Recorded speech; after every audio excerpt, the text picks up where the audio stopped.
இன்று நமக்குரிய ஜீவ அப்பம் யாத்திராகமம் அதிகாரம் 12 ஒரே இடத்திலிருந்து வருகிறது. இது 2 வசனங்களாக இருக்கும். வசனம் 15 மற்றும் வசனம் 17. யாத்திராகமம் அதிகாரம் 12 வசனம் 15 மற்றும் வசனம் 17. நீங்கள் அதை எடுத்துவிட்டீர்கள் என்று நம்பி நான் உங்களுக்காக யாத்திராகமம் அதிகாரம் 12 வசனம் 15 ஐ வாசிக்கிறேன். அது இவ்வாறு வாசிக்கிறது: 7 நாள் அளவும் புளிப்பில்லாத அப்பம் புசிக்க கடவீர்கள். முதலாம் நாளிலேயே புளித்த மாவை உங்கள் வீடுகளிலிருந்து நீக்க கடவீர்கள். முதலாம் நாள் தொடங்கி 7ஆம் நாள் வரைக்கும் புளிப்புள்ள அப்பம் புசிக்கிறவன் எவனும் இஸ்ரவேலிலிருந்து அறுப்புண்டு போவான். பிறகு வசனம் 17. புளிப்பில்லாத அப்ப பண்டிகையை கைக்கொள்ள கடவீர்கள். இந்த நாளில்தான் நான் உங்கள் சேனைகளை எகிப்து தேசத்திலிருந்து புறப்படப் பண்ணினேன். ஆகையால் உங்கள் தலைமுறை தோறும் இந்த நாளை நித்திய நியமமாக கைக்கொள்ள கடவீர்கள். இதுவே தேவனுடைய வார்த்தை. இன்று நமது சபையானது டிசம்பர் 17ஆம் தேதியன்று ஒரு வெற்றி நாளை நெருங்கிக் கொண்டிருக்கிறது, இல்லையா? எனவே நாம் அனைவரும் விரும்புகிற அந்த வெற்றியின் ஆசீர்வாதத்தை உண்மையாகவே பெற்றுக்கொள்ள, அது நமது பணியிடமாகட்டும், குடும்பமாகட்டும் அல்லது பள்ளியாகட்டும், ஒரு கிறிஸ்தவ வாழ்வில் ஒவ்வொருவரும் வெற்றியை விரும்புகிறோம், இல்லையா? இப்போது இந்த வெற்றியின் ஆசீர்வாதத்தைப் பெற முதலில் நம் இருதயங்களில் சில மாற்றங்களைச் செய்ய வேண்டும் என்று நான் கூற விரும்புகிறேன், இல்லையா? யாரிடம்? ஆசீர்வாதத்தைத் தருகிறவரிடம், இல்லையா? நாம் நம் இருதயத்தை ஒருநிலைப்படுத்த வேண்டும். ஏசாயா அதிகாரம் 55 வசனம் 8. ஏசாயா அதிகாரம் 55 வசனம் 8 இல் தேவன் சொல்லுகிறார்: என் நினைவுகள் உங்கள் நினைவுகள் அல்ல, உங்கள் வழிகள் என் வழிகளும் அல்லையோ. நாம் சிந்திக்கும் முறைக்கும் நாம் நமது வழிகளை உருவாக்கும் முறைக்கும் அவர் சிந்திக்கும் முறைக்கும் அல்லது அவர் உருவாக்கும் வழிகளுக்கும் இடையே பெரிய வித்தியாசம் இருப்பதாக தேவன் அறிவிக்கிறார். புளிப்பில்லாத அப்ப பண்டிகை என்று அழைக்கப்படும் இந்த பண்டிகையின் மூலம் இதை நாம் ஆராய்வோம். தேவன் நமக்குச் சொல்வதை நாம் புரிந்து கொள்ளும்போது பரிசுத்த ஆவியானவரின் துணையோடு நம் இருதயத்தை தேவனுடைய வழிகளுக்கு ஏற்ப மாற்றி அந்த வெற்றி நாளில் பெரிய வெற்றியை அனுபவிக்கவும் இந்த 2018ஆம் ஆண்டை வெற்றியுடன் முடிக்கவும் முடியும். ஆமென். சரி, புளிப்பில்லாத அப்ப பண்டிகை. இஸ்ரவேலின் வரலாற்றில் மிக முக்கியமான கட்டத்தில் இந்த புளிப்பில்லாத அப்ப பண்டிகை முதலில் தொடங்கியது. அது அவர்கள் எகிப்திலிருந்து புறப்பட்ட காலமாகும். இது மத்திய தரைக்கடல் என்றால் இங்குள்ள சில செயல்முறைகளைப் பார்ப்போம்.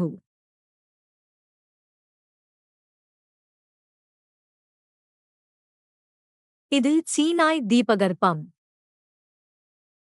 யாத்திராகமம் அதிகாரம் 12 வசனம் 15 இல் வாசித்தது போல, எத்தனை நாட்கள் என்று உங்களுக்கு நினைவிருக்கிறதா? 7 நாட்கள் நீங்கள் புளிப்பில்லாத அப்ப பண்டிகையை கைக்கொள்ள வேண்டும். புளிப்பில்லாத என்றால் இந்த அப்பத்தில் ஈஸ்ட் இல்லை என்று அர்த்தம், சரி?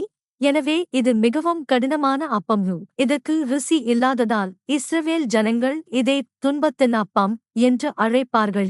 எனவே 7 நாட்களுக்கு இப்போது புளிப்பில்லாத அப்ப பண்டிகை பஸ்கா பண்டிகையின் நாளில் தொடங்குகிறது. எனவே வரலாற்று ரீதியான காட்சியை பார்ப்போம். அவர்கள் புறப்பட்ட இடம் ரம்சேஸ். அங்கிருந்து அவர்கள் சுக்கோத்திற்குச் சென்றார்கள். பிறகு ஏத்தாம். இந்த இடம் வரை அவர்களால் கடந்து கானான் தேசத்திற்குச் செல்ல முடியும். ஆனால் அவர்கள் இங்கே வந்தவுடன் நீர்நிலைகளைப் பார்க்கிறீர்கள், இல்லையா? எனவே அவர்கள் இந்த வழியை அடைந்தவுடன் அவர்கள் இந்த வனாந்தரத்தில் அடைக்கப்படுகிறார்கள். ஆனால் தேவன் அவர்களை வழிநடத்திய இடம் இதுவல்ல, செங்கடல் அருகே மிக்தோலுக்கு முன்பாக. எனவே அவர்கள் முதல் மாதம் 15ஆம் தேதியன்று ரம்சேஸிலிருந்து புறப்பட்டார்கள். முதல் மாதம் 15ஆம் தேதி, அது ஒரு வியாழக்கிழமை. பிறகு அவர்கள் ஒரு முழு நாளும் அதன் அடுத்த நாளும் பயணம் செய்து 16ஆம் தேதி வெள்ளிக்கிழமை சுக்கோத்திற்கு வந்து சேர்ந்தார்கள். அங்கிருந்து மீண்டும் அவர்கள் பயணம் செய்து 18ஆம் தேதி ஞாயிற்றுக்கிழமை ஏத்தாமிற்கு வந்து சேர்ந்தார்கள். அங்கிருந்து அவர்கள் மிக்தோலுக்கு முன்பாக தங்குவதற்காக கீழே பயணம் செய்வார்கள். எனவே அது செவ்வாய்க்கிழமை வரை சுமார் 2 நாள் பயணமாக இருக்கும். இப்போது தூரத்தை மதிப்பிடுவதன் மூலம் இது எந்த நாள் என்பதை நாம் கணக்கிடலாம். அந்த 20 லட்சம் மக்களால் ஒரு நாளைக்கு சுமார் 25 கிலோமீட்டர் பயணம் செய்ய முடிந்தது என்று நாங்கள் எதிர்பார்க்கிறோம். இவை அனைத்தும் அவருடைய மீட்பின் வரலாறு 8ஆம் புஸ்தகத்தில் விரிவாக விளக்கப்பட்டுள்ளன. எனவே அவர்கள் செங்கடலை கடந்த இரவு 21ஆம் தேதி புதன்கிழமை நிச்சயமாக செங்கடலை கடப்பது என்பது இஸ்ரவேலர்களின் வாழ்வில் மிக அசாதாரணமான வரலாற்று நிகழ்வுகளில் ஒன்று, இல்லையா? இப்போது அவர்கள் புறப்பட்ட நாளிலிருந்து இதை கணக்கிட்டால் இல்லையா? அவர்கள் எகிப்தை விட்டு வெளியேறுவதற்கு முன்பே 15ஆம் தேதியாகிய வியாழக்கிழமை பஸ்காவை கைக்கொள்ள வேண்டியிருந்தது. புளிப்பில்லாத அப்ப பண்டிகை என்று அழைக்கப்படும் அந்த 7 நாள் பண்டிகையின் மிக முதல் நாள் பஸ்கா ஆகும். புளிப்பில்லாத அப்ப பண்டிகை. யாத்திராகமம் அதிகாரம் 12 வசனம் 15 இல் நாம் வாசித்தது போல, எத்தனை நாட்கள் அவர்கள் ஆசரிக்க வேண்டும் என்று தேவன் சொல்லுகிறார்? 7 நாட்கள். தொடக்க நாளும் இறுதி நாளாகிய 7ஆம் நாளும் மிகவும் முக்கியமானது என்று தேவன் சொன்னார். அது உங்களுக்கு ஒரு பரிசுத்த நாளாக இருக்கும். இது எவ்வளவு ஆச்சரியமானது! தேவன் நமது வாழ்வியல் ஒவ்வொரு அடியையும் அவருடைய பண்டிகைக்கு சரியாக பொருந்தும்படி எப்படி வழிநடத்துகிறார். வேறு வார்த்தைகளில் கூறுவதானால், அவருடைய காலத்தின் அடையாளம். பாருங்கள், 15ஆம் தேதியிலிருந்து 21ஆம் தேதியன்று அவர்களுக்கு இறுதி வெற்றி கிடைத்தது. ஆம், அவர்கள் எகிப்தை இங்கே விட்டு வெளியேறினார்கள், இல்லையா? ஆனால் அவர்கள் இன்னும் முழுமையாக வெற்றி பெறவில்லை. ஏனெனில் யார் அவர்களை பின்தொடர்கிறார்கள்? பார்வோனும் அவரது இராணுவமும் அவர்களை துரத்துகிறார்கள், இல்லையா? எனவே அவர்கள் செங்கடலை முழுமையாக கடந்து அனைவரும் கடலுக்கு அடியில் புதைந்ததைக் காணும் வரை அவர்கள் வெற்றி பெறவில்லையோ. அந்த நாள் சரியாக 7ஆம் நாள். இந்த காலப்பகுதியில் என்ன நடக்கிறது? புளிப்பில்லாத அப்ப பண்டிகை. இந்த பண்டிகை எவ்வளவு முக்கியமானது என்றால், வசனம் 15 இல் நாம் வாசித்தது போல, உங்கள் வீட்டிலிருந்து புளித்த மாவை நீக்காவிட்டாலும், இந்த புளிப்பில்லாத அப்பத்தை புசிக்காவிட்டாலும், நீங்கள் இஸ்ரவேல் ஜனத்திலிருந்து அறுப்புண்டு போவீர்கள் என்று தேவன் சொல்லுகிறார். நீங்கள் எகிப்திலிருந்து தப்பிக்கிறீர்கள். நீங்கள் வெளியேறிய இந்த இஸ்ரவேல் ஜனங்களோடு தங்கியிருப்பதே உங்களுக்கு இருக்கும் ஒரே நம்பிக்கை, இல்லையா? எனவே நீங்கள் இஸ்ரவேலர்களிடமிருந்து அறுப்புண்டு போகும்போது, அதன் அர்த்தம் நீங்கள் இறந்துவிட்டதற்கு சமம். உண்மையில் அறுப்புண்டு போதல் என்ற வார்த்தை எபிரேய மொழியில் கராத், கேரட் என்பதாகும். கராத். இந்த கராத் என்ற வார்த்தை உண்மையில் உடன்படிக்கை செய்தல் என்ற சொல்லிலிருந்து பெறப்பட்டது. இதற்கு பெரேத், பெரெட், அறுத்தல் என்பதோடு நெருங்கிய தொடர்பு உண்டு. அவர்கள் ஒப்பந்தம் அல்லது உடன்படிக்கை செய்யும்போது மிருகங்களைப் பலியிட்டு அவற்றை இரண்டாக அறுத்து, அந்த இரண்டிற்கும் இடையில் நடந்து செல்ல வேண்டும் என்பது உங்களுக்குத் தெரியும், இல்லையா? எனவே இங்கே கராத் என்றால் ஒரு உடன்படிக்கையை வெட்டுவது அல்லது உறுதி செய்வது என்று பொருள். எனவே நீங்கள் புளிப்பில்லாத அப்ப பண்டிகையை கைக்கொள்ளாவிட்டால் ஜனத்திலிருந்து அறுப்புண்டு போவீர்கள் என்று தேவன் சொல்லும்போது, அதன் அர்த்தம் நீங்கள் தேவனுடைய உடன்படிக்கையிலிருந்து துண்டிக்கப்படுகிறீர்கள் என்பதாகும். இது எவ்வளவு முக்கியமானது என்றால், இந்த பண்டிகை தலைமுறைதோறும் நினைவு கூறப்பட வேண்டும் என்று தேவன் கூறுகிறார். இப்போது நமக்குத் தெரியும், தலைமுறைதோறும் என்று தேவன் சொல்லும்போது, அதன் பொருள் முதல் 2ஆம் மற்றும் 3ஆம் தலைமுறைகளுக்கு மட்டுமல்ல, அது தொடர்ச்சியாக இருக்க வேண்டும், இல்லையா? எனவே நமது முக்கிய உரையில் நாம் வாசித்தது போல வசனம் 17 இல் தேவன் சொல்லுகிறார், இது ஒரு நித்திய நியமமாக மாறும். அதாவது இயேசு கிறிஸ்து வருவதற்கு 1445 ஆண்டுகளுக்கு முன்பு தொடங்கிய இந்த புளிப்பில்லாத அப்ப பண்டிகை தலைமுறைதோறும் ஒரு நித்திய நியமமாக தொடர்ந்து இப்போதும் நம்மிடம் வரவேண்டும். எனவே நாம் புளிப்பில்லாத அப்ப பண்டிகையை ஆசரிக்கிறோமா? ஆம். எனவே இது மிகவும் முக்கியமானது. இது மிகவும் முக்கியமானது. ஏன் இது அவ்வளவு முக்கியமானது? நாம் ஆராய்வோம். உண்மையாகவே வெற்றி பெற செங்கடலைக் கடந்து நமது எதிரிகள் முழுமையாக அடியில் புதைந்திருப்பதைக் காண புளிப்பில்லாத அப்ப பண்டிகை மிகவும் முக்கியமானது. எனவே முதலாவதாக புளிப்பில்லாத அப்ப பண்டிகையின் முக்கியத்துவம். இப்போது இந்த வார்த்தை புளிப்பில்லாத அப்ப பண்டிகை பண்டிகை என்பது மிகவும் சுவாரஸ்யமானது. இந்த வார்த்தை ஹாக் ஹாக் என்பதாகும். இதன் பொருள் உற்சவம், ஃபெஸ்டிவல். நமக்கு உற்சவம் இருக்கும்போது, இல்லையா, நாம் இப்படி சும்மா உட்கார்ந்திருக்க மாட்டோம். சில நேரங்களில் நான் நினைக்கிறேன், தெற்கு பாப்டிஸ்ட் ஸ்டைல்தான் ஆராதனைக்கு சரியான வழி என்று. ஏனென்றால் அவர்கள் அனைவரும் எழுந்து நின்று பாடித் துதிக்கிறார்கள், இல்லையா. இது கொண்டாடுவதற்கு ஒரு உற்சவமாக இருக்க வேண்டும். அது மட்டுமல்ல, இது மீண்டும் மீண்டும் வரும் ஒரு சுழற்சியு. இதன் பொருள் இது மீண்டும் மீண்டும் நிகழ்கிறது, இல்லையா. இன்று 7வது நாள் போல, இல்லையா. உண்மையில் இது 8வது நாள், ஆனால் இது 7 வார சுழற்சியில் உள்ளது, இல்லையா. எனவே நமது கர்த்தராகிய இயேசு கிறிஸ்து பாவம் மற்றும் மரணத்தின் அதிகாரத்தை உடைத்து நம்மை விடுவித்த இந்த நாள் நமக்கு ஒரு உற்சவமாக இருக்கிறதா? இதை நம்மிடமே நேர்மையாக கேட்டுக்கொள்ள வேண்டும், இல்லையா. நமது இருதயம் தேவனுடைய இருதயத்தோடு பொருந்தி இருக்கிறதா? இது என்னுடைய ஹாக் ஹாக் என்று தேவன் கூறுகிறார். இது என்னுடைய பண்டிகை, இது நமது உற்சவம். நான் இதை உங்களுக்காகச் செய்தேன். பாருங்கள், ஏற்கனவே தேவன் சிந்திப்பதிலிருந்தும் அவருடைய வழிகளிலிருந்தும் நாம் எவ்வளவு விலகி இருக்கிறோம். இப்போது புளிப்பில்லாத அப்ப பண்டிகை மிகவும் முக்கியமானது. நிச்சயமாக நாம் பார்த்தது போல இது காலத்தை குறிக்கிறது. இது காலத்தை குறிக்கிறது. ஹாக் என்ற வார்த்தையில் நாம் காண்பது போல இது மீண்டும் மீண்டும் வரும் ஒரு சுழற்சி. அதாவது தேவனுடைய கால அட்டவணையில் இந்த அடையாளமிட்ட நேரத்தில் இது மீண்டும் மீண்டும் நடக்கும். இப்போது தேவனுடைய காலத்தை குறித்த ஒரு காரியம் இது. சரியாக 7 நாட்களுக்குப் பிறகு ஆச்சரியப்படும் விதமாக தேவன் அந்த 20 லட்சம் மக்களையும் சரியான திசைகளில் சில இடங்களில் முகாமிடச் செய்தார். அதன் மூலம் சரியாக 21ஆம் தேதியன்று புளிப்பில்லாத அப்ப பண்டிகையின் 7ஆம் நாளில் அவர்களால் வெற்றிகரமாக செங்கடலை கடக்க முடிந்தது. இதற்கு இயேசு கிறிஸ்துவின் சிலுவை மரணத்தோடு முக்கியமான தொடர்புகள் உள்ளன. இது உண்மையில் தேவனுடைய மீட்பின் நிர்வாகத்தில் முக்கியமான காலத்தை குறிக்கிறது. இயேசு சிலுவையில் அறையப்படுவதற்கு முன்பு தேவன் அவருடைய பஸ்காவை நோக்கி நேரத்தை கணக்கிட்டுக் கொண்டிருந்தது போல வேதாகமம் இந்த வசனத்தைச் சொல்கிறது. சரி, வேதாகமத்தில் சில உதாரணங்களைப் பார்ப்போம்.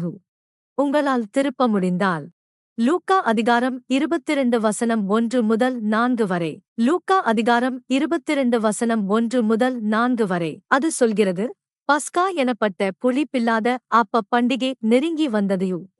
ஏனென்றால் புளிப்பில்லாத அப்ப பண்டிகையின் முதல் நாள் பஸ்கா, இல்லையா. எனவே பஸ்கா என்று அழைக்கப்படும் புளிப்பில்லாத அப்ப பண்டிகை நெருங்கி வந்தது என்று சொல்லலாம். அங்கே என்ன நடந்தது என்று பாருங்கள். பிரதான ஆசாரியரும் வேதபாரகரும் அவருக்கு விரோதமாகச் சதி செய்து ஜனங்களுக்கு பயந்ததினால் அவரை கொலை செய்ய வகை தேடினார்கள். பாருங்கள், இயேசு எப்போது சிலுவையில் அறையப்படுவார் என்ற தேவனுடைய நேரத்தை வேதாகமம் சுட்டிக்காட்டுகிறது. மேலும் வேதாகமம் பஸ்காவாகிய புளிப்பில்லாத அப்ப பண்டிகையோடு அதை இணைக்கிறது. சரி, இது மிகவும் முக்கியமான நேரம். மற்றொரு வசனம் தெளிவாகிறது. இயேசுவே பஸ்கா வரும் வரை நேரத்தை கணக்கிடுவது போல தோன்றுகிறது. மத்தேயு அதிகாரம் 26 வசனம் 1 முதல் 2 வரை திருப்புவோம். இயேசு இந்த வார்த்தைகளையெல்லாம் சொல்லி முடித்த பின்பு அவர் தம்முடைய சீஷர்களை நோக்கி இயேசு பேசுகிறார், இன்னும் எத்தனை நாட்களுக்குப் பிறகு 2 நாளைக்குப் பின்பு பஸ்கா பண்டிகை வருமென்று அறிவீர்கள். அப்பொழுது மனுஷகுமாரன் சிலுவையில் அறையப்படுவதற்கு ஒப்புக் கொடுக்கப்படுவார் என்றார். இல்லையா. பாருங்கள், பஸ்கா அல்லது புளிப்பில்லாத அப்ப பண்டிகையும் இயேசு கிறிஸ்துவின் சிலுவை மரணமும் நெருங்கிய தொடர்புடையது. இதைப் பற்றி யாருக்குத் தெரியும்? இயேசு இதைப் பற்றி அறிந்திருந்தார். எனவே அவர் தமக்குத் தாமே இந்த காலக்கணக்கை கொடுத்துக் கொண்டிருந்தார். சரி, இதுதான் தேவனுடைய காலத்தை குறிக்கும் புளிப்பில்லாத அப்ப பண்டிகையின் முக்கியத்துவம். அப்படியானால் புளித்த மாவு என்றால் என்ன? இல்லையா. நமது கேள்வி என்னவென்றால், சரி, இது முக்கியமானது என்று எங்களுக்குத் தெரியும். இது காலத்தை குறிக்கிறது. இப்போது நாம் உறுதியாக அறிவது என்னவென்றால், இந்த 7 நாட்களில் நாம் என்ன செய்ய வேண்டும்? வீட்டிலுள்ள எல்லா புளித்த மாவையும் அகற்ற வேண்டும், இல்லையா? பிறகு புளித்த மாவு என்றால் என்ன என்பதை நாம் அடையாளம் காண வேண்டும். அதன் அர்த்தம் நான் இனி பேக்கரிக்குச் சென்று தின்பண்டங்களைச் சாப்பிட முடியாது என்பதா? இல்லை, தேவன் அதைச் சொல்லவில்லை, இல்லையா? உண்மையான புளித்த மாவு எது? ஆம், அது பரிசேயர் மற்றும் சதுசேயர்களுடைய உபதேசமாகும். ஆனால் எல்லா பரிசேயர் மற்றும் சதுசேயர் உபதேசங்களும் அல்ல, இயேசுவிடம் செல்வதைத் தடுக்கும் உபதேசங்கள். இயேசுவிடம் செல்வதைத் தடுக்கும் எந்த ஒரு கோட்பாடும், எந்த ஒரு உபதேசமும் புளித்த மாவு என்று இயேசு கூறுகிறார். பார்ப்போம். மத்தேயு அதிகாரம் 16 வசனம் 12 இல் இயேசு இதைச் சொல்கிறார்.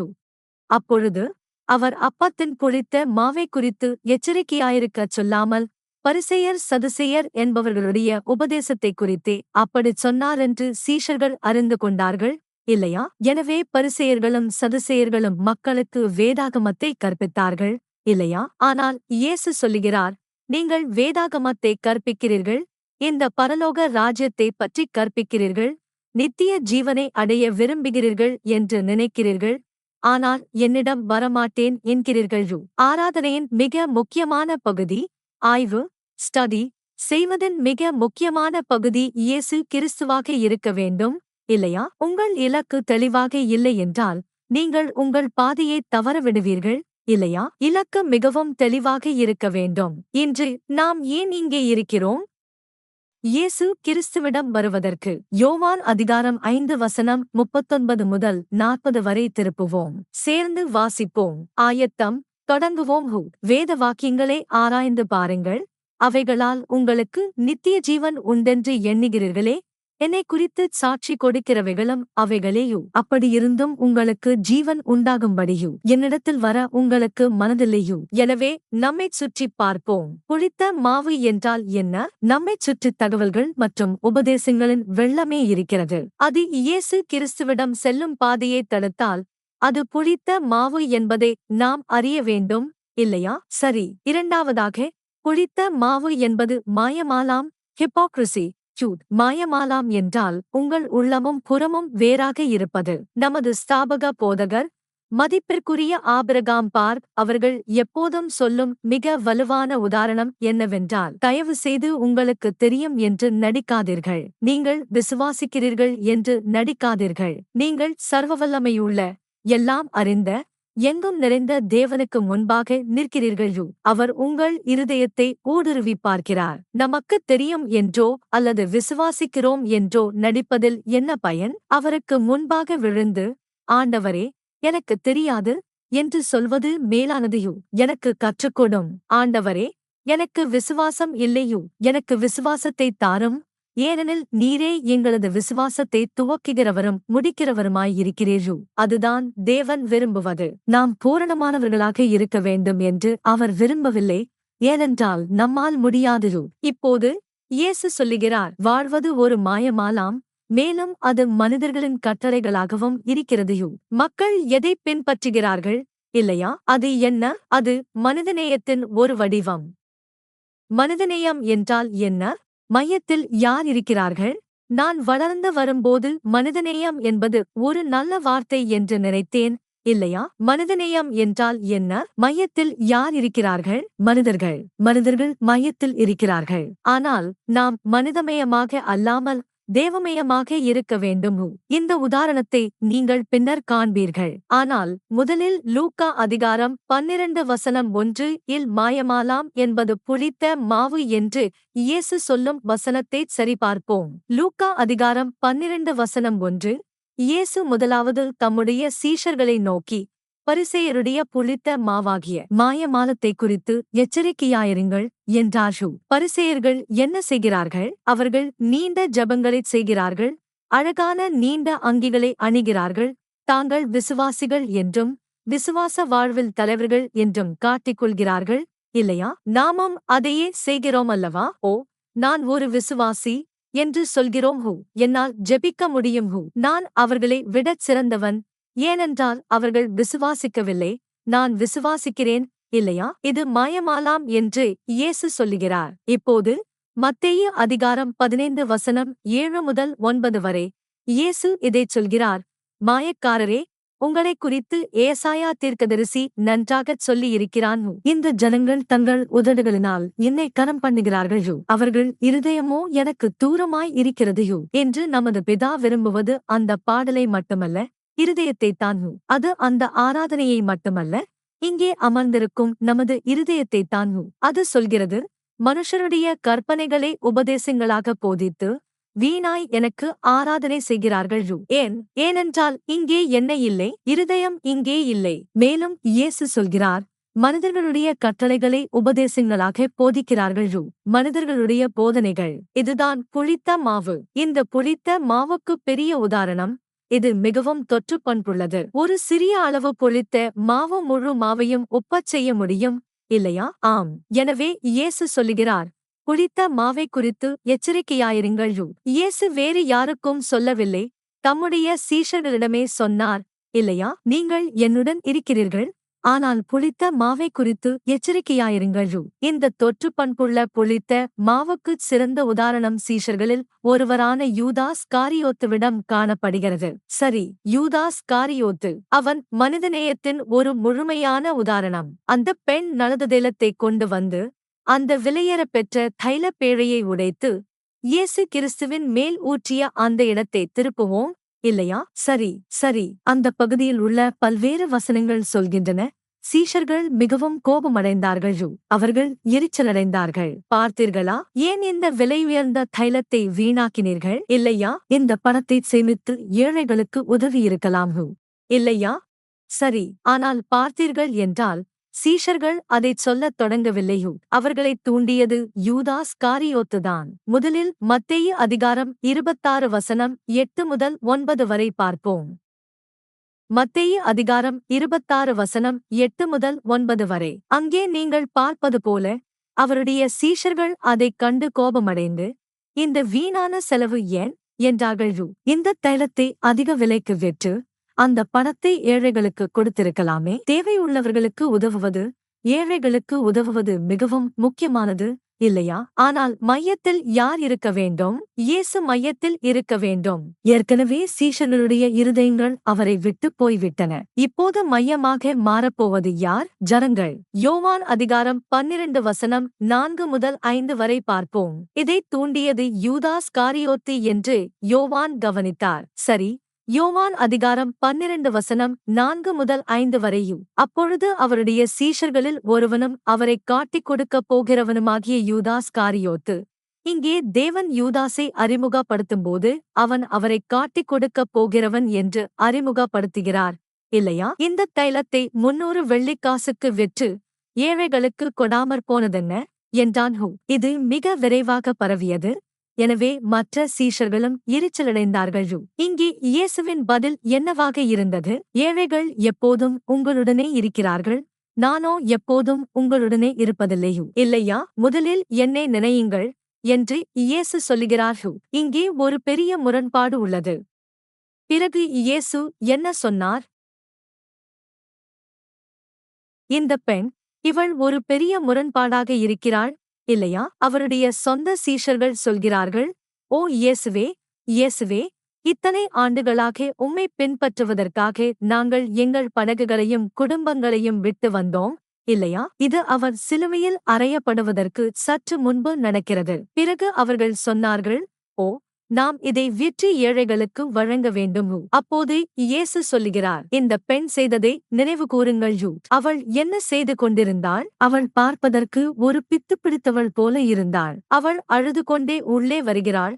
பிறகு இந்த விலையுயர்ந்த தைலத்தை அவருடைய தலையில் ஊற்றுகிறாள். இயேசு ஒரு வாலிப மனிதனாக இருந்தார், இல்லையா? இந்த பெண் உள்ளே வந்து இந்த தைலத்தை அவர் மேல் ஊற்றுகிறாள். அவள் அழுது கொண்டிருக்கிறாள். தன் நீண்ட கூந்தலால் அவருடைய பாதங்களைத் துடைக்கிறாள். நான் சொல்வது என்னவென்றால், இது பார்ப்பதற்கு ஒரு பைத்தியக்கார பெண் போல தெரியும், இல்லையா? இயேசு என்ன சொல்லுகிறார்? அவள் செய்ததை நினைவு கூறுங்கள். வரவிருக்கும் தலைமுறை தோறும் இது நினைக்கப்படும், ஏனென்றால் இது என் அடக்கத்திற்காகச் செய்யப்பட்டது. இது உங்களுக்கு அதிர்ச்சியாக இருக்கிறதா? நான் சொல்கிறேன், அவர் இன்னும் இறக்கவில்லை, இல்லையா? இன்னும் உயிரோடு இருப்பவரை எப்படி ஒருவரால் அடக்கம் செய்ய முடியும்? எனவே நீங்கள் இது மிகவும் சங்கடமாக இருப்பதாக நினைக்கலாம், இல்லையா? ஆனாலும் இயேசு இதை நினைவு கூறுகிறார். இவள் என் அடக்கத்திற்காக இதைச் செய்கிறாள். அதாவது புறம்பே இந்த பெண் பைத்தியக்காரியாகத் தெரிந்தாலும் புறம்பே இந்த விலையுயர்ந்த தைலத்தை விற்று ஏழைகளுக்கு கொடுக்காமல் இப்படிச் செய்வது அறிவற்ற செயலாகத் தெரிந்தாலும் இந்த பெண் எப்படியோ இயேசு மரிக்கப் போகிறார் என்பதை அறிந்திருந்தாள். சீஷர்களுக்குத் தெரியவில்லை, இவளுக்கு மட்டுமே தெரிந்தது. ஏன் இவளால் யாரை முதலிடத்தில் வைக்க முடிந்தது? இயேசுவை முதலிடத்தில் வைத்தாள். இங்கே ஒரு முக்கியமான செய்தி இருக்கிறது. இயேசு மரிக்கப் போகிறார் என்று அவளுக்கு எப்படித் தெரிந்தது? ஏனென்றால் இயேசு அப்படிச் சொல்லியிருந்தார். சரி, அது மத்தேயு அதிகாரத்தில் உள்ளது. நாம் இப்போதுதான் வாசித்தோம். மத்தேயு அதிகாரம் 26 வசனம் 12 வாசிப்போம். இயேசு சொல்லுகிறார், இவள் இந்தத் தைலத்தை என் சரீரத்தின் மேல் ஊற்றினது என் அடக்கத்திற்கு ஆயத்தமாகவே இதைச் செய்தாள். இல்லையா? இயேசுவே விளக்குகிறார், நான் மரிக்கப் போகிறேன் என்று இந்தப் பெண் அறிந்திருக்கிறாள். அவள் என் அடக்கத்திற்குரியதைச் செய்கிறாள். இப்போது மத்தேயு அதிகாரம் 26 வசனம் 12 நாம் இப்போதுதான் வாசித்தோம், இல்லையா? இந்த அதிகாரத்தின் தொடக்கத்தையும் வாசித்தோம். மத்தேயு அதிகாரம் 26 வசனம் 1 மற்றும் 2. இந்த அதிகாரம் இப்படித் தொடங்குகிறது. இயேசு இந்த வார்த்தைகளையெல்லாம் சொல்லி முடித்த பின்பு அவர் தம்முடைய சீஷர்களை நோக்கி, 2 நாளைக்குப் பின்பு பஸ்கா பண்டிகை வருமென்று அறிவீர்கள். அப்பொழுது மனுஷகுமாரன் சிலுவையில் அறையப்படுவதற்கு ஒப்புக் கொடுக்கப்படுவார் என்றார். இயேசு ஏற்கனவே அனைவருக்கும் சொல்லியிருந்தார். அந்தப் பெண் அங்கே இருந்தாள். சீஷர்களும் அங்கே இருந்தார்கள். தேவனுடைய காலத்தையும் அவருடைய மீட்பின் பணியையும் புரிந்து கொண்ட ஒரே நபர் இந்த பெண்தான். ஏனென்றால் அவள் தன் புளித்த மாவை நீக்கியிருந்தாள். எனவே இந்த ஆண்டு முடிவதற்குள் நாம் உண்மையாகவே நம் இருதயங்களைச் சோதனை செய்ய வேண்டும். பிதாவாகிய தேவன், குமாரனாகிய இயேசு கிறிஸ்துவை விசுவாசிக்கிறோம் என்று சொல்கிறோம். ஆனாலும் நமது வழிகள், நமது நினைவுகள் எல்லாம் நம்மையே மையமாகக் கொண்டிருக்கின்றன, இல்லையா? நாம் உண்மையாகவே பிதாமயமாக அல்லது இயேசுமயமாக அல்லது வார்த்தைமயமாக இருக்கிறோமா என்று ஆராய்வோம், இல்லையா? அந்த வாழ்க்கையைத்தான் மதிப்பிற்குரிய ஆபிரகாம் பார்க் அவர்கள் வாழ்ந்து நமக்குக் கற்பித்தார், இல்லையா? அதற்காகத்தான் நாம் மீட்பின் வரலாற்று வார்த்தையை படிக்கிறோம். நாமும் தேவனுடைய மீட்பின் வரலாற்றையும் அவருடைய காலத்தையும் புரிந்து கொள்ள விரும்புகிறோம். ஆனால் நாம் நமது புளித்த மாவுகளை நீக்காவிட்டால், சகோதர சகோதரிகளே, தேவனுடைய வார்த்தை அறிவிக்கப்படும் இடத்தில் நாம் இருக்கலாம். ஒருவேளை யாராவது அதைக் கடந்து செல்லலாம். யாராவது அதை இருதயத்தில் ஏற்று அவருடைய அடக்கத்தை வரும் காலங்களுக்கு நினைவு கூறும்படி செய்யலாம். சரி. எனவே நமது புளித்த மாவை நீக்குவது மிகவும் முக்கியமானது. சரி. எனவே முடிவு என்னவென்றால், சரி, நமக்கு புளிப்பில்லாத அப்ப பண்டிகை இருக்கிறது. நாம் நமது புளித்த மாவுகளை வெளியேற்றுகிறோம் என்றால் அங்கே என்ன வகையான ஆசீர்வாதங்கள் உள்ளன? முதலாவதாக, நாம் புளித்த மாவை நீக்கியபோது என்ன நடந்தது? நாம் செங்கடலை கடந்தோம். சரி, இதன் பொருள் இறுதி வெற்றி. உண்மையான வெற்றி என்பது பஸ்காவின் முதல் நாளில் எகிப்திலிருந்து புறப்படும்போது கிடைப்பதல்ல. 7வது நாள் வரை நீங்கள் செல்ல வேண்டும். சரி, ஆமென், இல்லையா? ஆம், நீங்கள் செங்கடலை கடக்க வேண்டும். அதுவரை எதிரிகள் அருகிலேயே இருக்கிறார்கள். எனவே ஆம், எகிப்திலிருந்து பெரும் விடுதலை கிடைத்த அந்த நாள் ஒரு பெரிய ஆசீர்வாதம். ஆனால் வேதாகமத்தில் மற்ற ஆசீர்வாதங்களும் உள்ளன. எசேக்கியேல் ஆலயம் என்பது கட்டப்பட வேண்டிய இறுதி ஆலயமாகும், இல்லையா? இப்போது எசேக்கியேல் ஆலயம் எசேக்கியேல் அதிகாரம் 40 முதல் 45 வரை விளக்கப்பட்டுள்ளது. 40, 41, 42, 43, 44, 45 ஆகிய அதிகாரங்கள். ஆனால் அவர் எசேக்கியேல் ஆலயத்தின் தரிசனத்தைக் காட்டிய பிறகு தேவன் சொல்லுகிறார், புளிப்பில்லாத அப்ப பண்டிகையை கைக்கொள்ளுங்கள். நினைவில் கொள்ளுங்கள், பண்டிகை மிகவும் முக்கியமானது. ஏனென்றால் அது தேவனுடைய காலத்தை அடையாளப்படுத்துகிறது, இல்லையா? எனவே எசேக்கியேல் ஆலய தரிசனம் 11ஆம் புஸ்தகம் எசேக்கியேல் ஆலயத்தைப் பற்றியது என்று நினைக்கிறேன், இல்லையா? எசேக்கியேலின் தரிசனம் மற்றும் புளித்த மாவை நீக்குவது மிகவும் முக்கியமானது. சரி, அது எசேக்கியேல் அதிகாரம் 45 வசனம் 21 இல் காணப்படுகிறது. சரி, எசேக்கியேல் அதிகாரம் 45 வசனம் 21. பவர் பாயிண்டில் அந்த வசனம் இருக்கிறதா? சரி, ஆம், நான் அதை எடுத்துவிட்டேன் என்று நினைக்கிறேன். அது சொல்கிறது, 1ஆம் மாதம் 14ஆம் தேதியிலே உங்களுக்கு பஸ்கா பண்டிகை வர கடவது. அது 7 நாள் பண்டிகையாயிருக்கும். புளிப்பில்லாத அப்பம் புசிக்கப்படக் கடவதையு. சரி, இப்போது மற்றொரு சந்தர்ப்பம், உண்மையில் 2 முறை, ஆனால் 1 முறை எசேக்கியாவின் நாட்களில். உங்களுக்குத் தெரியும், அவர் ஒரு நல்ல ராஜாவாக அங்கீகரிக்கப்பட்டார். ஏனென்றால் அவர்கள் முன்னெப்போதும் இல்லாத வகையில் பஸ்காவை ஆசரித்தார்கள். சரி, ஆனால் பஸ்காவைக் கைக்கொள்வதன் விளைவு என்ன? நாளாகமம் 2ஆம் புஸ்தகம் அதிகாரம் 30 வசனம் 18 ஐ திருப்புவோம். சரி, ஆயினும் அவர்கள் எழுதப்பட்டிருக்கிறபடி செய்யாமல் பஸ்காவை புசித்தார்கள். எசேக்கியா அவர்களுக்காக விண்ணப்பம் செய்து தேவனைத் தேடும்படி தன் இருதயத்தை ஆயத்தம் செய்கிற ஒவ்வொருவனுக்கும் நல்ல கர்த்தர் மன்னிப்பு அருளுவாராக என்றான். இது இப்போதிலிருந்து வெற்றி நாள் வரை, இந்த 2018ஆம் ஆண்டின் இறுதி நாள் வரை நமது ஜெபமாக இருக்கும் என்று நான் வேண்டுகிறேன். ஆமென். ஒவ்வொருவருடைய இருதயமும் யாரைத் தேட ஆயத்தப்பட வேண்டும்? தேவனைத் தேட. எனவே கர்த்தர் எசேக்கியாவின் விண்ணப்பத்தைக் கேட்டு ஜனங்களை குணமாக்கினார். ஆமென். குணமாக்குதலின் பெரிய ஆசீர்வாதங்கள் கையில் உள்ளன. அடுத்த வசனத்தில், அங்கே பெரிய மகிழ்ச்சி இருக்கிறது.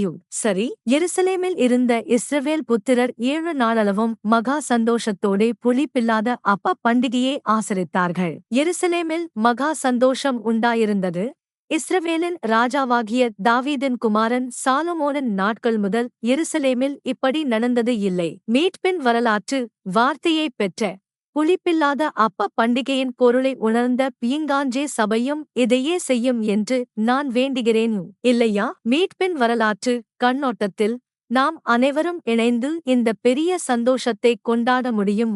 ஆமென். சரி, இன்னும் ஒன்று. அதே நாளில் அதே பகுதியில் பின்பு லேவியராகிய ஆசாரியர்கள் எழுந்து நின்று ஜனங்களை ஆசீர்வதித்தார்கள்.